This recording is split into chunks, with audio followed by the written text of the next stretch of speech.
Selamat pagi ya, kita bersama lagi tentunya di Ruang Bicara yang dibawakan kepada anda di Bernama TV. Dan hari ini kita memilih satu topik yang mungkin lama sebenarnya tak pernah kita bincang, isu-isu politik yang sudah pastilah saya kira akan menarik perhatian anda yang sedang bersama kami ketika ini. Dan kita ada tetamu yang cukup istimewa menemani saya untuk bercakap tentang isu yang telah pun kita pilih hari ini di Ruang Bicara.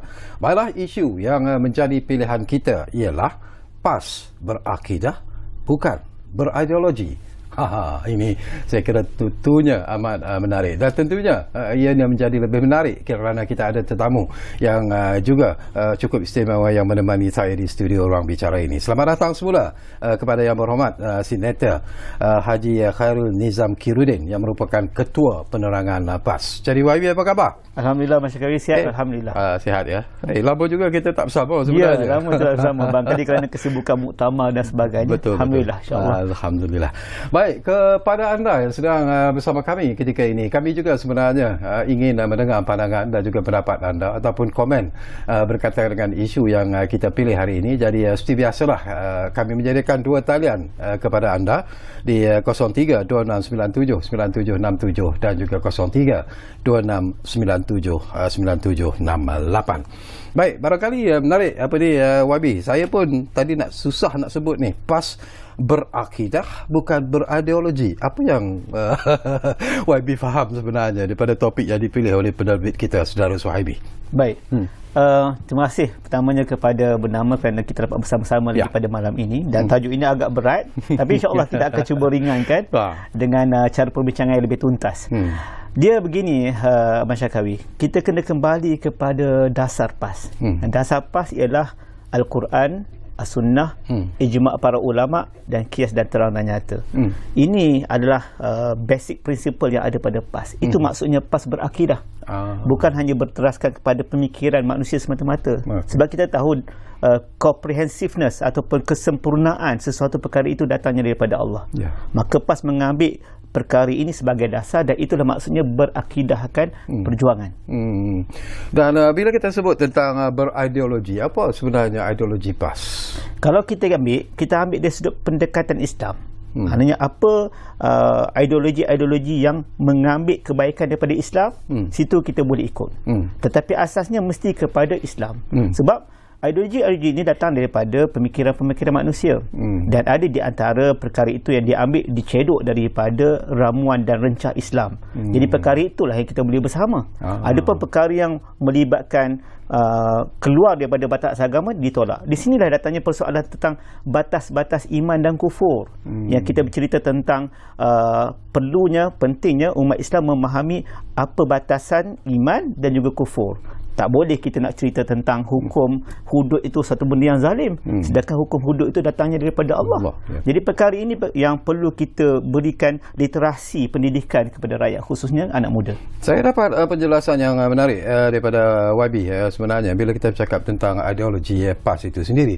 Tetapi ialah bukan lagi rahsia sebenarnya. Baru-baru ini ada juga tokoh politik yang sudah pun mengeluarkan kenyataan menganggap bahawa PAS sudah pun menjadi parti yang dianggap kafir kerana bekerjasama dengan parti-parti yang bukan Islam. Jadi komen sikit tentang perkara yang dibangkitkan ini. Ya, ada seorang daripada tokoh politik tanah air yang menganggap PAS adalah parti kafir kerana bekerjasama dengan UMNO. Kerana dikatakan dulu PAS mengkafirkan UMNO. Saya kadang-kadang pelik juga. Tapi barangkali ada hikmahnya supaya kita boleh bercerita kepada rakyat sebenarnya. Dalam kes ini sebenarnya timbul persoalan ini kerana isu amanat Haji Hadi atau Tugu kita lah, yang dianggap pada waktu itu amanat itu mengkafirkan orang UMNO. Sedangkan dalam perbahasan dan ceramah yang dibuat oleh Datuk Seri Tuan Guru pada waktu itu tidak ada pun konotasi ataupun statement yang mengkafirkan UMNO. Ia hanya menceritakan dalam kitab Mustika Hadis di bawah bahagian Hayat Agama dahulunya, sekarang dinamakan sebagai JAKIM, buku itu bercerita tentang batas iman dan kufur. Kerana pada waktu itu merendah-rendah hukum Allah ini adalah perkara yang biasa, tidak tabu. Jadi di sinilah datangnya PAS bercerita tentang ada batasan yang di mana kalau kita terlepas daripada batasan itu, maka kita akan termasuk dalam golongan yang kufur. Jadi ini asasnya. Sebab itu isu tentang ini telah pun isu lama. Isu lama dan ia telah pun selesai lama dah isu ni. Dan sehingga kan PAS dan UMNO boleh memeterai satu ta'awun, satu kerjasama politik yang bernama ta'awun siasi dalam perikatan, dalam ikatan muafakat nasional yang kita tanda tangan sebelum ini. Dan ini asasnya, jangan kata perkara yang tidak pernah berlaku. Saya nampak walaupun ada di kalangan parti-parti, ahli parti kita yang ekstrim, di semua parti ada yang ekstrim, tapi asalnya bagaimana kita mengawal selia ahli-ahli kita. Dan alhamdulillah sekarang ini tidak timbul lagi isu kafir-mengkafir, satu. Kedua, perkara yang sama juga dibawa oleh almarhum Tuan Guru Haji Tuan Guru Abdul Aziz Nikmat, bercerita tentang pemisahan di antara agama dengan politik, secularism. Sekarang ni Abah Syakawi kita tak timbul lagi, tidak timbul lagi perbahasan polemik tentang perbezaan di antara agama dengan politik. Ia perlu berjalan selari. Kerana itulah kita menghasilkan pemimpin-pemimpin yang baik dari sudut tidak ada rasuah, tidak ada salah guna kuasa, apabila mereka menjadikan agama sebagai asas di dalam memimpin negara. Kalau YB menyebut bahawa isu yang dimainkan iaitu PAS adalah parti kafir. Okey, itu dianggap sebagai isu yang lama sebenarnya. Tetapi isu yang juga dibangkitkan ialah dikatakan bahawa PAS adalah sebuah parti yang bersifat oportunis. Artinya menyokong ataupun bergabung dengan parti UMNO dan juga dalam MN terutamanya itu adalah kerana inginkan ataupun dengan PN itu kerana inginkan kedudukan dalam kerajaan. Sejauh mana betul ataupun tidaknya andaian seperti ini? Baik, jawapan saya tidak. Kerana pada PRU ke-14 kita berdepan di dalam satu gabungan kita sendiri, dan akhirnya kita berjaya mendapat Terengganu dan juga Kelantan. Kita menang secara bergaya. Kita juga menjadi pembangkang yang kuat pada waktu itu di negeri Kedah, dan 8 di negeri Pahang, 8 kursi dua di negeri Pahang, dan negeri-negeri lain juga kita ada wakil-wakil kita. Di Pulau Pinang pun kita ada 1 kursi. Jadi PAS diterima di semua negeri. Jadi kalau nak kata PAS mengambil bersifat oportunis, mengambil peluang nak bekerjasama dengan orang sana, orang sini semata-mata untuk mendapat kuasa, kami dah ada 2 negeri waktu itu. Kemudian apabila berlaku kejatuhan kerajaan PH, maka PAS diberikan satu lagi negeri untuk ditadbir, iaitu negeri Kedah. Dalam arti kata lain, saya nampak orang ramai nak berkawan dengan PAS kerana kekuatan akar umbinya dan juga pendekatan pemimpin-pemimpinnya.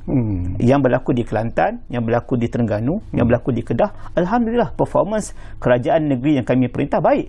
Begitu juga dengan menteri-menteri kabinet kami. Kita ada 3 menteri kabinet, menteri penuh, dan 5 timbalan menteri. Tuan-puan boleh rujuk performance mereka sewaktu mereka mentadbir di kementerian, sama ada sebagai menteri dan timbalan menteri. Atas dasar itulah saya nampak ramai yang berminat kepada PAS. Dan saya yakin ini juga adalah ingredient, integriti adalah ingredient untuk menyatukan semua kaum. Semua kaum tidak mahu rasuah, kerana rasuah adalah kanser kepada ekonomi. Betul. Reaksi ahli-ahli PAS sendiri, kerana sudah pun ada desakan. Kita ambil contoh misalnya sebagai sebagai satu contoh yang paling dekat dengan kita ialah UMNO sendiri telah pun mengambil keputusan dalam perhimpunan agung mereka sebelum ni yang mengatakan bahawa mungkin dalam pilihan umum yang akan datang ini mereka ingin bergerak secara solo, tidak lagi mahu bekerjasama dengan mana-mana parti politik yang lain. Jadi UMNO dan Barisan Nasional akan bergerak secara solo dalam PRU yang akan datang. Jadi reaksi daripada PAS sendiri bagaimana? Apakah PAS terpaksa mencari rakan lain untuk bergabung dalam PRU nanti, ataupun apa pendirian PAS sebenarnya? PAS, kita di dalam muktamar yang lepas kita telah membuat pendirian bahawasanya kita bersama dengan Perikatan Nasional. Dan kita juga membuka seluas-luasnya pintu muafakat ummah ini dengan semua parti-parti yang tidak mahu kepada PH dan juga Kemah Besar. Juga kita membuka parti kita ini kepada NGO dan juga NGI yang mahu bersama dengan kita. Asasnya ialah kerjasama kita ini mesti berteraskan kepada keadilan Islam. Kedua, menjaga institusi raja-raja. Dan ketiga, menjaga hak rakyat di dalam negara ini berteraskan kepada perlembagaan persekutuan. Baik Bumi Putera dalam perkara 153 ataupun bukan Bumi Putera yang berbicara tentang perkara 11 dan 12 dalam perlembagaan. Ini asasnya Abah Syakawi. Maksudnya kita masih lagi terbuka dan kita pun tidak tahu bila tarikh pilihan raya. Jadi selagi mana kita tidak dapat lagi ketentuan yang sampai ke dinding, kita katakan paling mudah, selagi itu PAS akan terus berusaha untuk menyatukan ummah ini, untuk memastikan satu lawan satu dengan PH dalam PRU ke-15. Apakah akan memberi impak ataupun kesan yang mungkin tidak dijangkakan sekiranya realiti UMNO tidak lagi mahu bekerjasama dengan PAS ini menjadi kenyataan? Kalau kita mengambil PRU ke-14, bila berlakunya pertemuan 3 penjuru, dia akan memberikan kelebihan kepada PH. Jadi kita tidak mahu perkara itu berulang kembali. Namun kita juga memahami bahawasanya tidak ada mana-mana parti dalam negara ini yang boleh mendabik dada mengatakan mereka boleh menguasai 7 juta pengundi baru. Jadi apa yang perlu dilaksanakan ialah kita mesti berusaha untuk menyatukan antara PAS, UMNO dan juga Bersatu dan juga parti-parti Melayu lain yang mahu bersama dengan kita yang menolak PH, DAP dan juga Khemah Besar, dan kita harapkan perkara itu boleh menjadi kenyataan. Dan kita menjemput juga rakan-rakan daripada NGO, NGI untuk bersama dengan kita. InsyaAllah banyak kursi, InsyaAllah banyak kursi yang boleh barangkali kita boleh berbincang. Pada saya, Abang Syarkawi, isu asasnya bagaimana kita nak menerima kesamaan di antara kita, menolak perbezaan, kerana kita tahu kemudaratan yang lebih besar, mimpi ngeri yang lebih besar sekiranya PH sekali lagi memerintah negara. Bila Wabi sebut tentang 7 juta pengundi baru, saya tahu apa yang tuan maksudkan ialah tentang undi 18 sebenarnya. Apakah secara peribadi Wabi melihat bahawa dengan penguatkuasaan undi 18 ini akan membuka satu dimensi yang cukup mencabar sebenarnya dalam PRU yang ke-15 nanti? Dan apa persiapan PAS untuk menarik pengundi-pengundi muda ini menyokong PAS? Ya, undi 18 ini adalah satu cabaran kepada semua parti politik. Apatah lagi variasi latar belakang pengundinya. Sebab ada di kalangan pengundi itu duduk di kawasan bandar, semi bandar dan juga di kawasan kampung. Jadi pendekatan yang diambil itu berbeza, ya, kerana latar belakang yang berbeza. Ia merupakan satu cabaran yang besar. Ia bukan sekadar menguasai sosial media, tetapi ia juga untuk kita engage. Orang di kampung, Abang Syarkawi, anak muda di kampung, mereka lebih suka didekati. Bukan sekadar hanya bermain dengan sosial media. Tidak sama dengan anak-anak muda di bandar. Mereka boleh mendapat maklumat daripada sosial media. Jadi di peringkat PAS kita berusaha untuk mengambil semua strategi yang sedia ada. Sama ada anak muda yang berada di bandar, semi bandar maupun di kawasan luar bandar. Kita cuba untuk engage dengan mereka dengan pendekatan-pendekatan yang saya yakin pendekatan yang sama juga diamalkan oleh parti-parti lain. Bezanya kita tak boleh berteraskan kepada politik kotor, gata politik, politik fitnah, politik tohmah, kerana kalau itu yang kita ajar kepada generasi muda ini, bayangkan mereka akan menjadi pemimpin akan datang. Inilah kerosakan yang akan kita laksanakan sekiranya kita mengambil pendekatan politik tanpa agama. Okey, pendekatan politik ini pun sesuatu yang cukup penting sebenarnya, Wabi. Kalaulah apa yang diwar-warkan oleh parti-parti politik seperti UMNO, Barisan Nasional khususnya, yang ingin memasuki gelanggang PRU 15 ini secara solo, PAS juga mungkin akan bergabung dengan parti-parti lain, terutamanya dalam Perikatan Nasional. Apakah kalaulah kata berlakunya pertembungan satu lawan satu di antara Barisan Nasional khususnya UMNO dan juga PAS, apakah ini akan berlaku perpecahan di kalangan pengundi-pengundi Melayu sebenarnya? Ya, itu pasti akan berlaku. Sebab itu kita nak elakkan. Mana-mana tempat, Abang Syarkawi, akan berlaku 3 penjuru sekiranya tidak berlaku penyatuan ini. Maknanya kalau kita tidak mendapat konsensus, ya, kalaupun kita tidak bersatu di bawah satu perikatan ataupun satu bumbung parti coalition, barangkali kita boleh bersetuju supaya tidak bertembung di kursi-kursi parlimen yang dilihat berpotensi untuk menang sekiranya tidak bertembung.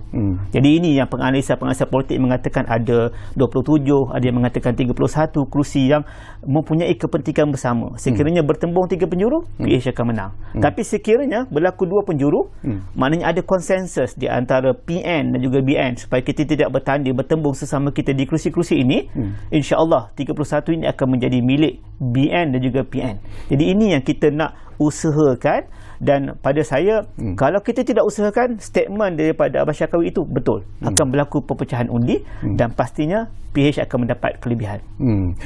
Bila ini juga berlaku, apa yang dibincangkan sebenarnya dalam muktamar ini, terutamanya untuk memikat pengundi-pengundi bukan Islam sendiri untuk menyokong parti yang berasaskan Islam seperti PAS sebenarnya? Ya, itulah cabarannya. Cabarannya bila kita membawa satu perjuangan yang bersifat akidah ini, ia perlu difahami. Maknanya literasi politik di kalangan orang bukan Islam itu perlu tinggi. Dan paling asasnya kita perlu ada engagement dengan kawan-kawan kita yang bukan Islam. Alhamdulillah, kalau kita lihat pendekatan kita di Kelantan, bagaimana orang Siam yang berada di Kelantan, bangsa Tionghoa yang berada di Kelantan, setelah PAS memerintah lebih daripada 30 tahun, mereka bebas untuk melaksanakan ritual mereka masing-masing. Mereka tidak pernah dizalimi.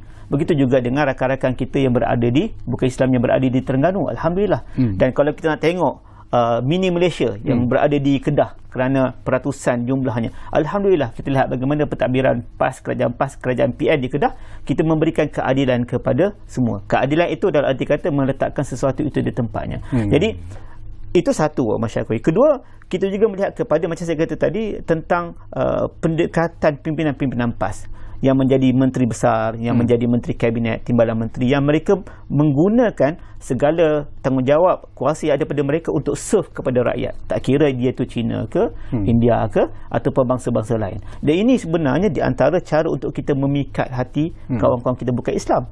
Dan termasuklah tidak adanya rasuah, kan? Sebab rasuah ini adalah perkara yang jahat. Yang menerima rasuah pun jahat, yang memberi pun jahat. Jadi perkara ini perlu kita jelaskan kepada rakyat. Sebab itu saya dalam Dewan Negara, saya pernah dalam ucapan saya membahaskan titah diraja, saya beritahu dalam kita memberikan literasi politik kepada anak-anak muda, cerita tentang lompat parti, cerita tentang ahli politik yang mengambil rasuah, mana yang terbukti kesalahannya, wajar diajar dan diberitahu di peringkat sekolah menengah supaya mereka memahami kalau kamu nak join politics, kalau kamu nak memilih pemimpin, kamu mesti milih pemimpin yang bebas daripada perkara-perkara jahat ini. Baik, Wabi, saya difahamkan kita dah pun ada pemanggil di talian sekarang ini. Mungkin ada sesuatu yang menarik yang boleh kita kongsikan dengan pemanggil kita, Ridwan dari Pulau Pinang, sudah pun bersiap sedia di talian kami sekarang ini. Assalamualaikum, Ridwan. Waalaikumsalam. Ya. Assalamualaikum Tuan Sekretari dan ahli panel. Waalaikumsalam. Ya. Okey, apa mana ni siapa tajuk dia hebat dia, PAS berakidah. Apa bukan berideologi. Ya. Okey, saya ada sikit pandangan lah. Saya tengok pada PRU 13 itu, di AP, PAS bersama di AP lah. Kemudian bila PRU 14, PAS menolak di AP. Itu saya nak minta pandangan lah, itu yang pertama. Yang kedua, saya sekilan juga sebab saya tengok apa di Sarawak kan, dan di Sabah semua pengundi menolak PAS. Kenapa begitu? Mungkin ahli panel boleh ulas adalah ini. Sebab kalau kita tengok satu kursi pun PAS ditolak di sana. Boleh ahli panel ulas lah. Yang kedua, saya tengok di negeri Kelantan dan Terengganu saya tengok di peringkat federal PAS boleh bergabung dan yang mana jadi PM kan, dia boleh bagi kursi menteri kepada PAS. Tetapi di peringkat negeri PAS tidak boleh bagi kursi EXCO kepada UMNO. Mungkin ahli panel boleh ulas dalam ni. Sekian, terima kasih. Wassalam. Baik, terima kasih banyak-banyak Ridwan dari Pulau Pinang. Menarik juga apa yang dibangkitkan. Jadi silakan respon daripada YB. Mungkin nanti Abang Syakir boleh cek kalau saya terlepas soalan-soalannya. Soalan pertamanya berkenaan dengan kerjasama dengan DAP. Saya rasa begini, tukang tanya soalan tadi siapa? Ridwan. Encik Ridwan. Dia kena tengok pada basis pada PRU ke-13. Agreement kita, persetujuan kita bersama dengan DAP di dalam Pakatan Rakyat ada basis. Jadi kita kata ini beza antara parti yang bersifat ideologi dengan parti yang berakidah. Kita mengatakan agree to disagree dalam perkara-perkara melibatkan dasar parti. Dasar PAS adalah Islam. Kita akan memperjuangkan perkara 3 dalam perlembagaan persekutuan. Islam sebagai agama persekutuan. Ia bukan sekadar agama rasmi, tetapi dari sudut pelaksanaannya. Jadi apabila kita cuba membawa pendekatan yang bersifat sedemikian, ia ditolak mentah-mentah oleh DAP. Dalam arti kata lain, DAP telah melanggar perjanjian setuju untuk tidak bersetuju dalam perkara-perkara bersifat sebegini. Jadi sebab itu kita berpecah. Dan DAP yang keluar daripada Pakatan Rakyat. Kita tidak mengkhianati perjanjian tersebut. Jadi itu asasnya, atau asas yang menyebabkan berlakunya perpecahan tersebut. Itu satu berkenaan dengan DAP. Berkenaan dengan di Sabah. Dia begini, suasana di Semenanjung tidak sama seperti suasana di Malaysia Timur, di Sabah dan juga Sarawak. Pendekatannya berbeza. Dan dari sudut pemahaman rakan-rakan di Sabah dan Sarawak, dari sudut politik Islam juga berbeza dengan keadaan di Semenanjung. Maka ia memerlukan masa. Tetapi saya, alhamdulillah, saya rasa bangga dengan rakan-rakan saya di Sabah. Rakan-rakan saya di Sabah, walaupun mereka bukan PAS, mereka bukan daripada parti politik PAS, tapi mereka menerima PAS seadanya. Alhamdulillah, pusat-pusat pendidikan yang dibuat oleh PAS, sama ada dari sudut pendidikan prasekolah, pendidikan primary dan juga secondary school, semuanya mendapat sambutan yang hangat di bumi Sabah. Jadi itulah pendekatan dakwah di Sabah. Itu saya kata politik itu perlu diletakkan pada tempatnya. Kalau di Sabah mungkin pendekatannya berbeza. Saya optimis insya-Allah akan ada anak sulung parlimen PAS di Sabah. Insya-Allah. Tapi ia memerlukan masa, dan kalau Allah Taala takdir nak bagi kemenangan lebih awal, macam contoh di Johor, kita menang hanya kerana teknikal. Boleh juga. Dan di Sabah sekarang ni kita dah ada adu lantikan. Tanpa perlu kita bertanding dalam PRN baru-baru ini pun, kita ada seorang adu lantikan, Yang Hormat Dr. Ali Akbar, yang sekarang ini menunjukkan prestasi beliau kepada rakyat Sabah. Ini adalah ahli Dewan Undangan Negeri. Walaupun dia lantik, tapi inilah performance sekiranya kami diberikan kuasa di bumi Sabah. Okey, jangan jawab lagi persoalan yang ketiga yang dibangkitkan oleh Ridwan sebentar tadi, kerana kebetulan kita ada rakan kita dari Sabah di talian kita sekarang ini. Datuk Gulam dari Sabah sudah pun bersiap sedia sekarang ini. Assalamualaikum Datuk. Assalamualaikum warahmatullahi wabarakatuh. Datuk Sangkawi, apa khabar? Baik, alhamdulillah. Apa yang saya nak tanya kepada YB, mungkin PAS dahulu dia bukan kerajaan. Mungkin dia bukan kerajaan, itu pasal dia bercakap dengan rasuah tanpa rasuah. Tidak ada kerajaan di dunia ini tanpa rasuah. Dia bukan kerajaan, dia bukan parti. Dia bukan parti, dia bukan manusia kalau tidak ada rasuah. Mungkin dia malaikat. Itu bohonglah kalau tidak ada rasuah. Bagaimana pendapat sekarang ini sudah kerajaan? Sudah kerajaan, adakah masih lagi tidak rasuah? Kerana kalau tidak rasuah, untuk apa kita nak berparti? Untuk apa kita nak mendapat kelebihan? Kerana daripada rasuah itu untuk mendapat kelebihan untuk keluarga, rakyat, negara, untuk kita bantu. Kalau hanya gaji kita 10 kali ganda tidak cukup akan membantu negara dan rakyat. So, saya pertikaikan rasuah. Politik mesti ada rasuah. Satu, DAP parti berbilang kaum juga ada calon-calon Islam. Tapi dia tidaklah 100% Kristen, macam PAS 100% Islam. So, kenapa DAP boleh dapat 40 lebih kursi, hampir 50 atau 50 lebih kursi, sedangkan PAS Islam paling ramai di Malaysia baru 18 kursi parlimen. Kenapa tidak boleh menandingi DAP? Sekurang-kurangnya PAS 60 kursi. Kalau DAP boleh mendapat 50 kursi. Tetapi penampilan macam kita di Sabah, penampilan orang-orang, minta maaf lah, PAS ni dia tidak friendly. Dia mungkin menganggap orang Sabah ini bukan Islam, walaupun kita Islam. Demikian juga Sarawak, dia tidak mendapat apa kursi. Kursi adalah lantikan. Adakah kita tidak bersyukur kepada UMNO yang kita tidak ada kursi di Sabah tapi ada lantikan kursi? Adakah kita tidak berterima kasih yang kita tidak mencapai boleh jadi kerajaan? Sekarang kita kerajaan sudah. Kurang-kurangnya kita berterima kasih kepada UMNO. Karena UMNO lah yang mendidik PAS untuk menjadi kerajaan. UMNO lah memartabatkan PAS sekarang ini menjadi kerajaan. So, bersyukurlah kepada Allah. Saya ingat, janganlah kita ini seolah-olah mendahulukan ibu bapa kita yang mengajar kita etik beranak. Jangan. Orang banyak kalau kita bercakap pun minta maaf kepada UMNO, DN, kerana mereka lah memartabatkan kami. Kerana mereka lah kami bercahaya di dunia ini, di dunia politik. Kalau bukan UMNO, siapalah kami 18 kursi saja. Sedangkan DAP pun 53 pun tidak juga menjadi kerajaan. Terima kasih. Baik, terima kasih banyak-banyak Datuk Gulam. Sebelum kita memberi respon kepada apa yang dibangkitkan oleh Datuk Gulam, ada satu lagi pemanggil juga di talian kita sekarang ini, Bahar dari Kuala Lumpur, sudah pun ada di talian kami ketika ini. Assalamualaikum, Bahar. Waalaikumsalam, Sakawi. Ya, saya. Alhamdulillah. Okey, panaslah malam ni. Memang. Betul, saya berterima kasih lah saya dapat peluang malam ni telefon kan. Dan juga selamat apa nama ni, saya kena respect lah dengan YB kita ni kan. Anak muda yang saya rasa memang berpotensi lah. Betul. Di masa depan kan. Berani. Saya tengok kan. Okey, berani pun nak kena jawab juga malam ni Sakawi kan. Okey, yang pertama tadi bila YB beritahu yang nak penyatuan ummah tu. Saya memang setuju bila ditubuhkan MN dan juga penyatuan dari segi parti UMNO, PAS dan Bersatu ni kan. Tapi yang saya muskil lah kan, kenapa ketepikan Pejuang dengan PAN patutnya disamakan sekali untuk penyatuan ummah ni. Kan kalau nak hadapi PH, bila sebut PH ni mesti DAP lah kan. Bukanlah kita perkauman dengan Sakawi kan, tapi di isu politik.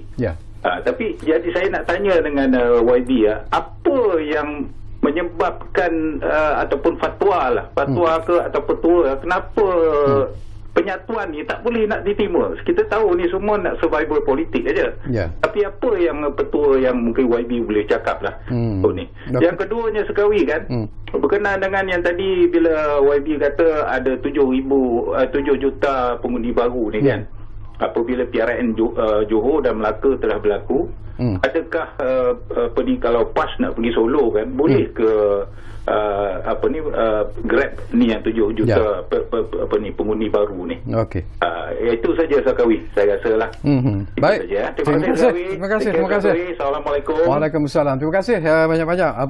Bahar, memang talian kita panas. Kita nak berehat, tapi sebelum kita berehat, kita ada satu lagi panggilan.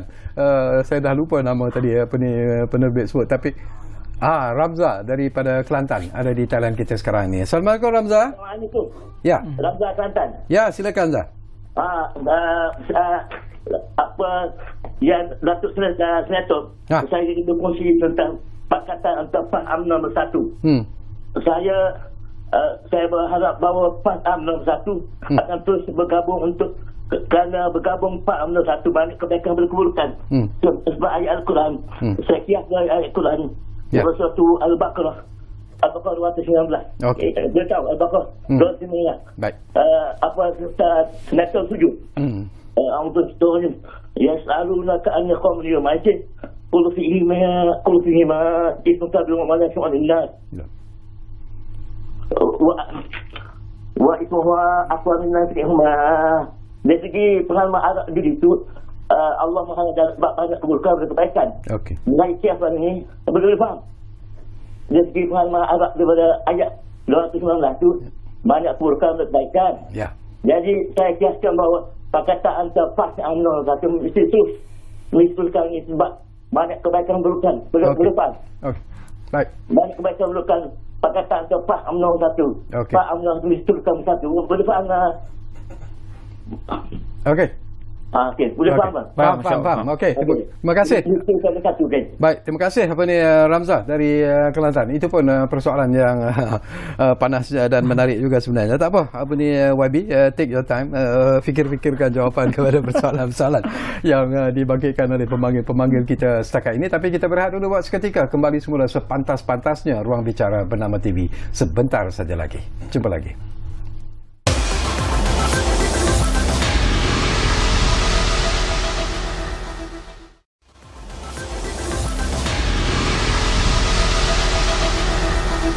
Baik, kita kembali semula ke ruang bicara ini. Masih lagi bercakap tentang topik yang panas sebenarnya. PAS berakidah bukan berideologi. Dan tentunya kita masih lagi bersama dengan Yang Berhormat Senator Haji Khairi Nizam Kirudin, iaitu Ketua Penerangan PAS. Banyak persoalan yang perlu anda jawab sebenarnya YB. Okey, kita jawab serekas-rekasnya tentang persoalan yang ketiga daripada pemanggil dari Pulau Pinang tadi, Ridwan, iaitu tentang, yalah, kita bercakap tentang UMNO dan PAS sebenarnya, ataupun UMNO, PAS sendiri berada dalam PN, PAS sendiri berada bersama dengan UMNO dalam MN. Tetapi yang menghairankan kenapa di Kelantan dan juga di Terengganu tidak ada wakil ataupun ahli adun daripada UMNO yang dilantik sebagai exco. Baik, pertamanya rancak malam ni alhamdulillah. Yang keduanya Abah Syakawi, situasi di Kelantan, Terengganu adalah sama seperti situasi di Pahang. Ini adalah negeri-negeri yang menang tanpa muafakat nasional. Negeri ini telah pun menyusun semua struktur exco-nya. Takkan kita nak tukar mudah-mudah sebegitu. Namun kelebihan di Kelantan, di Terengganu dan di Kedah, semua rakan-rakan muafakat nasional maupun Perikatan Nasional mendapat bajet yang diberikan daripada kerajaan negeri kepada mereka.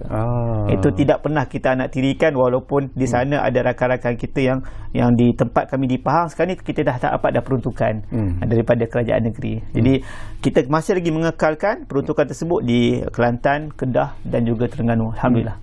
Jadi tidak timbul isu itu kerana isu itu berbeza suasananya. Okey. Datuk Gulam, ini pun menarik sebenarnya. Betul ke ada kerajaan yang memang wujud tak ada tanpa rasuah?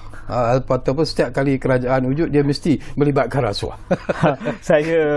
Saya mohon supaya cara pemikiran ini perlu diubah, sebab kita dalam proses untuk menjadikan negara Malaysia ini bebas daripada rasuah.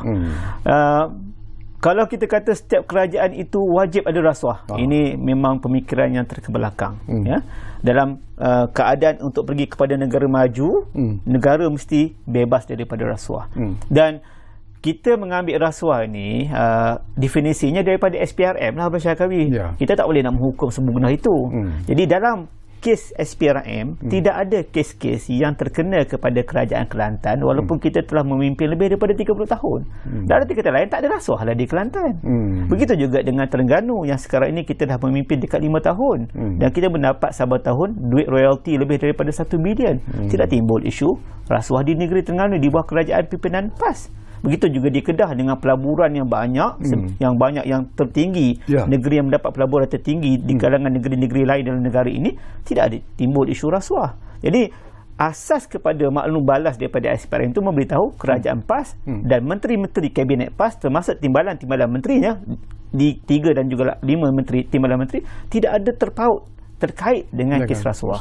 Jadi ini yang PAS cuba walk the talk. Kita membawa perjuangan akidah Islam, pertimbangan dosa dan pahala, dan ini yang menjadikan kita tidak terbabit dengan perkara ini. Dia juga membangkitkan satu lagi isu, perlu komen daripada YB. Dikatakan bahawa kenapa PAS tidak mendapat sambutan di Sabah ialah kerana very unfriendly lah, tidak begitu mesra rakyat dan sebagainya. Sejauh mana betul ataupun tidaknya, ataupun lebih merupakan satu andaian ataupun persepsi semata-mata? Saya rasa pandangan-pandangan ini diberikan kalau ada untuk improvement. Pada saya boleh terima pendapat itu. Asalkan kita boleh mengambil supaya kita enhance dan juga kita tingkatkan lagi pencapaian kita di Sabah. Kalau itu mungkin pendapat Datuk Gulam, kita terima dengan seadanya, kita tambah baik. Pandangan-pandangan ini tidak mencederakan PAS pun. Hatta kalau kita ambil positif, kita akan menambah baik lagi PAS di negeri Sabah, insyaAllah.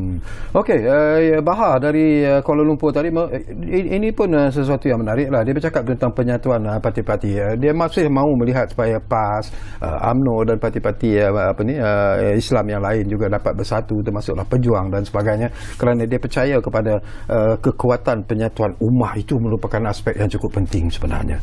YB, mudah je formulanya. Tidak bersama dengan PH dan tidak bersama dengan kemah besar. Boleh bersama dengan muafakat ummah, insya-Allah. Jadi sama ada Pejuang ke, NGO ke, NGI ke, termasuklah mana sekiranya mereka di-associated, tidak bersama dengan DAP, tidak bersama dengan PH, silakan, ahlan wa sahlan, kita jemput. Okey, apa lagi yang secara isu penting yang dibangkitkan dalam Muktamar PAS baru-baru ini yang perlu diuar-uarkan sebenarnya? Alhamdulillah, dalam Muktamar PAS baru ini kita memberikan direction kepada jentera parti untuk bersiap siaga menghadapi PRU. Itu dari sudut dalaman. Dan bersiap siaga menerima sebarang arahan dan kemungkinan daripada kepimpinan tertinggi parti. Dan oleh kerana PAS mempunyai nilai disiplin yang tinggi, taat yang tinggi, perkara ini menjadi perkara yang alhamdulillah mudah untuk diuruskan. Itu dalaman parti. Adapun dalam Muktamar PAS baru-baru ini juga membicarakan perkara yang lebih kepada keluar parti. Dalam usul-usul yang dibincangkan, ada 7 usul yang dibahas. Satu sahaja usul yang melibatkan dalaman parti. 6 adalah usul yang melibatkan tentang kepentingan rakyat. Di antaranya usul berkenaan dengan keselamatan pendatang tanpa izin, keselamatan rakyat terhadap pendatang tanpa izin, yang kita ada usul untuk kita perkasakan. Begitu juga dengan bencana. Bagaimana kerajaan boleh meningkatkan kecekapan dalam menghadapi bencana, yang perkara ini bukan luar biasa, ia perkara biasa yang kita akan hadapi di awal dan juga hujung tahun. Isu tentang bagaimana meningkatkan pendapatan pesawah padi.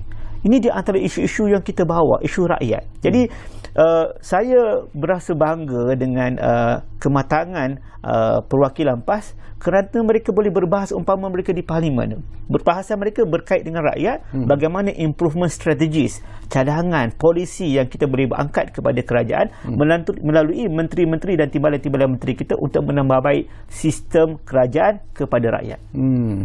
Okey, saya juga nak dapat pandangan ikhlas pada YB. Ada pandangan dan pendapat yang mengatakan bahawa UMNO adalah penting untuk survival PAS. Sejauh mana betul ataupun tidaknya statement seperti ini? Simbiotik. Jawapan saya simbiotik. Sama ada UMNO ataupun PAS, kedua-duanya parti yang lama, satu. Kedua-duanya parti yang mempunyai akar umbi yang kuat. Jadi ia memerlukan di antara satu sama lain. Dan ini yang dimahukan oleh PH, ini yang dimahukan oleh DAP dan juga sekutu-sekutu dia. Dia tidak mahu melihat penyatuan di antara PAS dan UMNO ini. Kerana kalau kedua-dua parti yang mempunyai teras Melayu yang kuat ini bergabung dalam satu koalisi politik, berdepan mempunyai konsensus di dalam PRU ke-15, saya yakin dan percaya, insya-Allah wa biiznillah, dengan izin Allah Taala, kita mungkin mendapat 2/3 majoriti dalam parlimen. Sebab itu kita cukup berusaha untuk dalam apa jua berdepan dengan ombak, kan?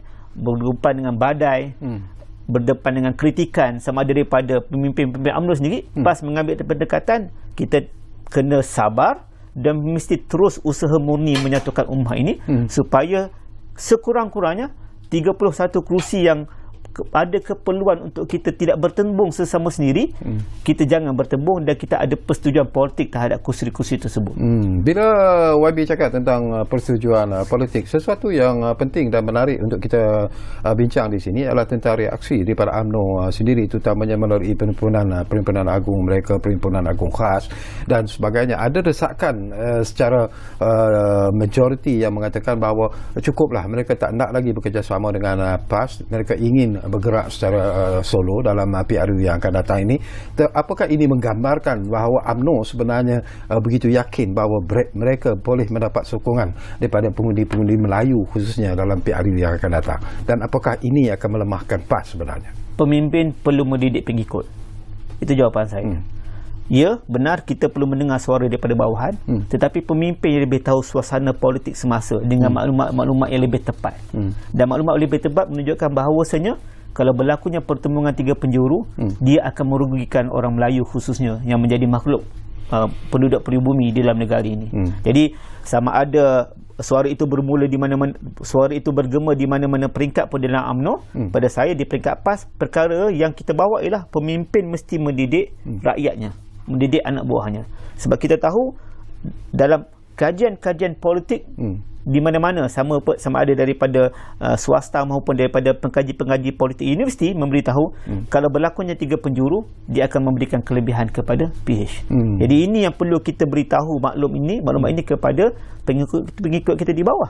Dan kalau mereka boleh memahaminya, dan saya yakin disiplin yang ada pada PAS, pengikut-pengikut PAS mudah untuk kita membuat perubahan.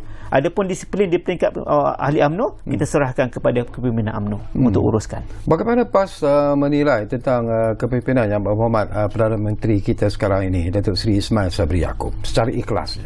Kami bersama dengan Datuk Seri Ismail dalam kerajaan keluarga Malaysia, dan kami komited untuk bersama-sama dengan beliau dalam suasana sekarang yang kita akan berdepan dengan kemungkinan besar banjir besar yang akan berlaku pada bulan 11, bulan 12 ini sehingga bulan 3, dan keadaan ekonomi, krisis ekonomi global yang akan lebih mendesak pada tahun depan.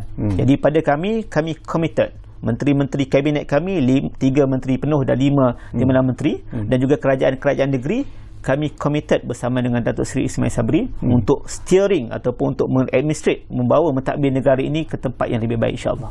Walaupun ada pihak-pihak tertentu yang mengatakan bahawa Yang Amat Berhormat Perdana Menteri sebenarnya dilihat sedang mengungguli satu kerajaan yang begitu lemah. Itu pandangan golongan-golongan tertentu, parti-parti politik tertentu. Tetapi kalau kita lihat daripada apa yang dilakukan oleh Datuk Seri Ismail Sabri Yaakob, dia betul-betul memberikan ataupun berjiwa rakyat sebenarnya untuk membantu rakyat yang sedang berada dalam situasi yang begitu mencabar ketika ini. Apakah itu dilihat sebagai satu kelebihan kepada Yang Amat Berhormat Perdana Menteri sebenarnya yang perlu diinsafi dan juga difahami oleh rakyat jelata? Ya, sebab itu PAS bersama dengan Kerajaan Keluarga Malaysia. Kalaulah Perdana Menteri itu tidak melakukan tanggungjawab yang sebenar, masakan kami bersama di dalam kerajaan? Sebab itu saya katakan tadi, saya ulangi kembali, kami committed bersama dengan kerajaan ini untuk kita bersama-sama dengan Perdana Menteri dan barisan kabinet untuk kita bawa Malaysia ke tempat yang lebih tinggi dan menghadapi suasana yang lebih sukar pada masa yang akan datang. Kalau begitu situasinya, mungkin secara ikhlas juga, siapa musuh PAS dalam PRU 15 nanti sebenarnya, YB? Mudah. Mereka yang pertama tidak mahu mengikut Islam, bermusuh dengan Islam. Itu yang pertama. Kedua, mereka yang ingin mengganggu-gugat institusi diraja yang ada dalam negara ini dengan membawa pelbagai-pelbagai perkara-perkara barat yang datang ke dalam negara ini. ISET, contohnya statute room, ini semua yang akan mengganggu constitutional monarch yang ada dalam negara kita. Kemudiannya mereka yang nak mengganggu perlembagaan persekutuan. Ini adalah musuh-musuh PAS dalam PRU ke-15 dan seterusnya. Dan dalam muktamar juga tadi pun YB banyak membangkitkan isu-isu terutamanya dalam menghadapi PRU yang ke-15 nanti. Tetapi daripada jangkaan YB sendirilah, apakah pilihan raya umum yang ke-15 ini akan diadakan dalam masa yang terdekat, walaupun ada pihak-pihak yang mengatakan bahawa ia tidak boleh, tidak perlu diadakan kerana kebimbangan banjir besar mungkin akan berlaku. Tetapi pandangan dan pendirian PAS macam mana? Pertamanya, Abang Syakawi, saya bukan Perdana Menteri. Yang keduanya, saya bukan Menteri Kabinet. Sebab penetapan tarikh pilihan raya kalau dirujuk dalam Perlembagaan Persekutuan pada perkara 40/1 ialah pada kuasa Jemaah Menteri. Ataupun mereka yang dilantik oleh Jemaah Menteri untuk menyampaikannya kepada Yang di-Pertuan Agong. Bukan pada kuasa parti-parti politik, bukan pada kuasa parti-parti politik, bukan pada kuasa batang tubuh Perdana Menteri bersendiri. Dia datang daripada keputusan Jemaah Menteri, dan ini difahami oleh legislatif dan juga badan diraja. Difahami. Maknanya Jemaah Menteri akan memberikan pendapat dan pandangan secara majoriti bersetuju, maka cadangan itu akan dibawa kepada Yang di-Pertuan Agong melalui nasihat, kerana sekarang ni Datuk Seri Ismail Sabri mempunyai majoriti, so dia dikira sebagai advice kepada ruler ataupun nasihat kepada Agong. Tidak sama seperti zaman Tan Sri Muhyiddin Yassin. Apabila dia tidak ada majoriti, maka beliau request, meminta. Jadi meminta ini perkara yang tidak wajib diikuti oleh Yang di-Pertuan Agong. Jadi pada saya, mengikut daripada suasana ini, kerajaan-kerajaan negeri yang diperintah oleh PAS, kita committed untuk sekurang-kurangnya mentadbir lagi sehinggalah pada suku pertama tahun depan, supaya kita boleh pastikan bajet kita dapat berjalan dengan baik. Dan selepas itu, maknanya selepas daripada bulan 3 tu, kalau nak dibuat pilihan raya, boleh, tak ada masalah, insya-Allah. Ini kenyataan bersama yang telah dibuat oleh kerajaan negeri Kedah, Kelantan dan juga Terengganu, dan juga dipersetujui oleh beberapa kerajaan-kerajaan negeri yang lain. Saya petik satu perkataan yang YB sebut tadi, iaitu tentang majoriti.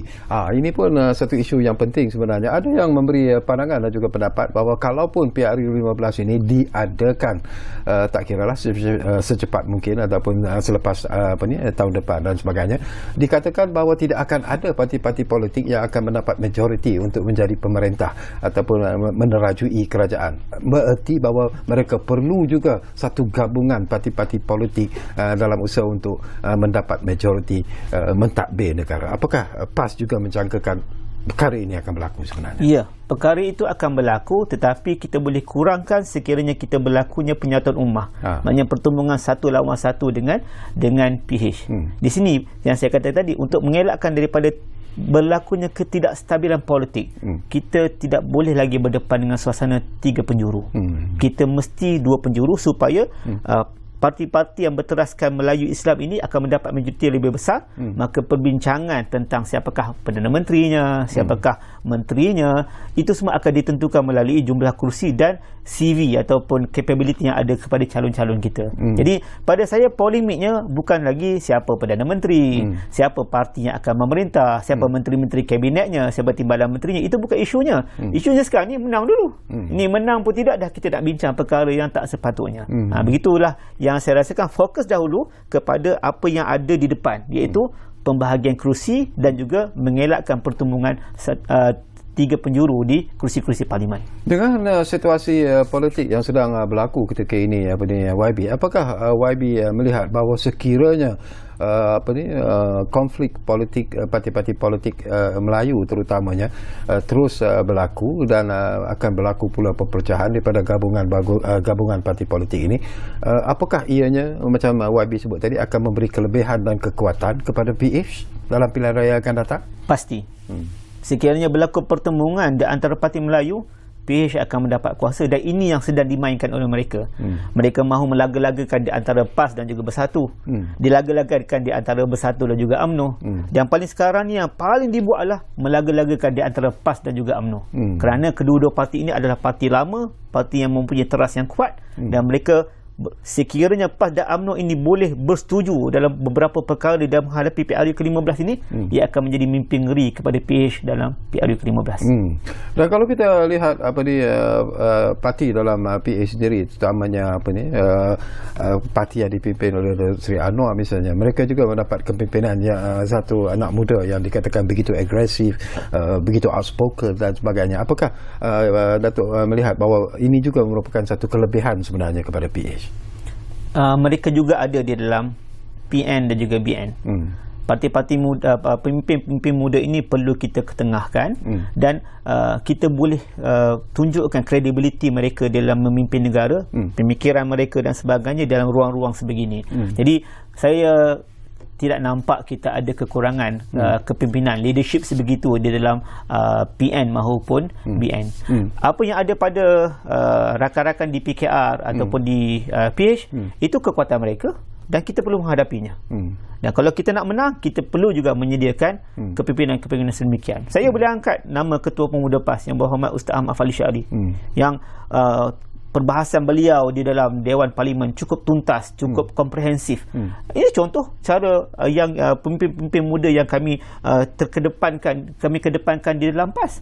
Jadi kalau mereka ada tahu mereka dari tokoh kita juga ada tokoh kita. Sekarang ini bagaimana kita nak memasarkan mereka dan juga pemikiran mereka ataupun cara mereka melaksanakan tanggungjawab mereka kepada rakyat. Ini game changer kepada sokongan anak muda. Apakah PAS juga sudah bersedia sebenarnya untuk mengendengahkan calon-calon muda dalam PRU ke-15 nanti, kerana ramai yang berpendapat bahawa mungkin tokoh-tokoh yang sudah pun ada dalam PAS sendiri yang mungkin begitu lama sebenarnya mengungguli parti PAS itu sudah seharusnya bersedia untuk berundur dan memberi ruang dan peluang kepada tokoh-tokoh muda. Apakah ini juga dibincangkan secara serius dalam muktamar yang lalu? Ya, ia dibincangkan dengan serius dalam muktamar dan dinyatakan oleh Yang Berhormat Tan Sri Datuk Seri Tuan Guru Presiden PAS dalam ucapan dasarnya dan juga perbahasannya.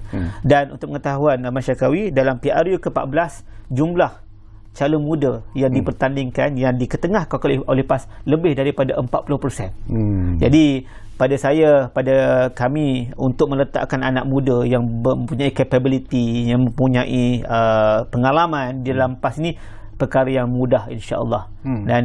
Dan saya yakin perkara ini telah pun dipersetujui dan diperbincangkan dengan tuntas di dalam muktamar, dan sekarang ini dalam proses kita memilih calon-calon ini untuk kita ketengahkan dan kita pasarkan kepada rakyat. Kalau katalah UMNO terus menolak untuk bekerjasama dengan PAS, kita pun dah menyebut berkali-kali tentang isu ini sebenarnya. Jadi PAS mungkin akan bergabung dengan Bersatu dan parti-parti lain dalam PN. Jadi apakah itu akan memberikan satu impak ataupun kesan juga sebenarnya dari segi kekuatan PN secara keseluruhannya, Tuan? Ya, kalau kita lihat suasana yang berlaku di PRN Melaka dan juga Johor. Ini pertumbangan 3 penjuru. Alhamdulillah kalau kita lihat kerusi-kerusi yang berada di bawah PN mendapat lonjakan yang banyak dari sudut undi. Contohnya kita ambil Don Tiram yang dahulunya tak silap saya 5,000, sekarang ni kita mendapat 17,000 ataupun jumlah yang banyak pengundinya itu. Jadi itu menunjukkan brand Perikatan Nasional walaupun dia masih lagi baru, tetapi ia merupakan alternatif kepada pengundi. Jadi cumanya apabila mereka-mereka yang mengundi PH pada PRU ke-14 memberikan undi kepada PN yang banyak, tapi tidak cukup lagi untuk memenangi kursi-kursi DUN yang dimenangi oleh UMNO kerana pengundi tegarnya yang banyak di kawasan-kawasan tersebut. Sebab itu kalau kita ambil dari sudut analisis PRN Melaka dan Johor, kita tahu analisis di Johor dan Melaka tidak boleh diambil kira sepenuhnya untuk reflect kepada PRU. Sebab kita jumlah tahu pengundi yang jumlah pengundi yang turun yang sikit. Pengundi-pengundi daripada Singapura yang bekerja di luar negara tak balik. Pengundi yang daripada KL, daripada Selangor pun tak balik. Dan pengundi muda pun tak banyak keluar. Jadi perkara ini adalah satu cabaran kepada parti-parti yang nak bertanding ini supaya mengajak anak muda ini untuk keluar mengundi, kerana inilah yang akan menjadi game changer kepada politik negara. Okey, tinggal lebih kurang 2 minit saja lagi. YB, sayang sekali masa begitu pantas berlalu sebenarnya. Jadi apa lagi yang ingin YB sampaikan sebenarnya? Sebelum itu saya nak tanya secara ikhlas lah. Apakah YB yang mewakili PAS selaku Ketua Penerangan PAS yakin bahawa PAS akan dapat mengekalkan kekuasaan mereka di Kelantan, di Terengganu dan juga di Kedah? Kekuasaan ni hak milik Allah. Qulillahumma malikal mulk ila akhir ayat. Maknanya perkara itu milik Allah. Allah Ta'ala berhak untuk memberikan dan menarik kembali. Kita berusaha, kita berdoa, kita bertawakal. Yang pentingnya kiblatnya mesti Islam. Kalau kita kalah pun tetapi kita berpegang kemas pada Islam, kita akan tetap menang di akhirat. Jadi itu asasnya. Menang kalah ada perjuangan, serahkan kepada Allah, nusrahnya akan ada kepada orang yang beriman dan bertakwa.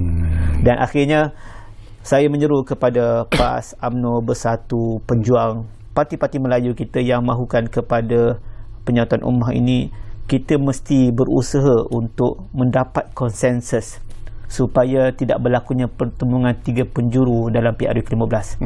Kerana sekiranya itu berlaku, pastinya akan berlaku kegusaran kepada umat Islam yang menjadi majoriti dalam negara ini, kemudiannya kepada institusi diraja, kemudiannya kepada perlembagaan negara sendiri yang semuanya telah terbukti sewaktu pemerintahan PH selama 22 bulan. Jadi saya menyeru kepada abang-abang kita, kakak-kakak kita, the seniors in politics, kita terpaksa mengenepikan, kita perlu mengenepikan perbezaan kita, kita perlu menyatukan dan kita perlu bersetuju satu lawan satu adalah formula terbaik menghadapi PRU ke-15. Baik, terima kasih banyak-banyak kepada YB Senator Haji Khairul Nizam Khairuddin, iaitu Ketua Penerangan PAS, kerana sudi bersama saya di ruang bicara ini. Saya tak puas sebenarnya, banyak lagi persoalan ingin saya kongsikan, tapi YB kena janji satulah, kena datang lagi sebenarnya ke ruang bicara ini.